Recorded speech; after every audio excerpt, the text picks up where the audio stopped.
திமுகவை எதிர்க்கின்ற அத்தனை கட்சிகளும் சுய பரிசோதனை செய்து கொண்டு அது சரி செய்துதான் அதை சரி செய்வதன் மூலம்தான் வருகிற தேர்தலில் திமுகவை வீழ்த்த முடியும். ஏன்னா திமுக கூட்டணி பலம் இருக்கு. இன்னும் சொல்ல போனால் அவர்கள் ஆட்சி அதிகாரத்தோட வலிமையாக இருக்கிறார்கள். இன்னும் என்டிஏ கூட்டணியில் இருந்த சில கட்சிகளோடு அவர்கள் பேசிக் கொண்டிருப்பதாகத்தான் தகவல் வருகிறது. என்டிஏ கூட்டணியில் இருந்த சில கட்சிகள் பிளவுபட்டு இருக்கிறது.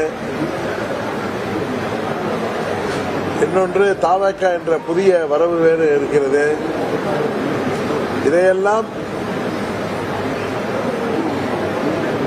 என்னவென்று திமுகவை வீழ்த்த வேண்டும் என்று உண்மையிலேயே நினைக்கின்ற கட்சிகள் அதையெல்லாம்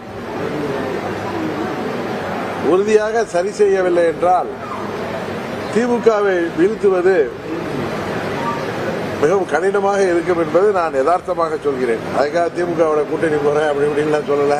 நேற்று கூட உங்கள்கிட்ட சொல்ல தவேக தலைமையில் ஒரு பலமான கூட்டணி அமைந்தால் அது திமுக கூட்டணியை வீழ்த்துவதற்கு வாய்ப்பு இருக்குதுன்னு சொன்ன உடனே திமுக நான் பார்க்கிறேன் நீங்க ஹெட்லைன்ல தவேக தலைமையிலும் பலமான கூட்டணி அமைப்புலாம் சொல்லல. தவேக தலைமையிலும் கூட்டணி அமைய வாய்ப்பு இருக்கிறது. 4 முறை போட்டி இருக்கும் என்று சொன்னேன். அதுல நண்பர் சீமான் தனித்து போட்டிடுவார்.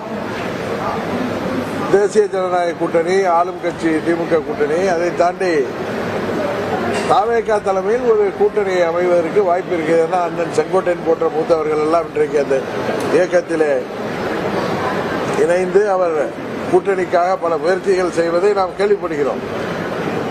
தவேக தலைமையில் ஒரு வேளை கூட்டணி அமைந்தால் அது என்டிஏ கூட்டணியை 3வது இடத்திற்கு தள்ளக்கூடிய வாய்ப்பு இருக்கிறது. இது ஏதோ பழனிசாமி அவர்கள் மீது எனக்கு தனிப்பட்ட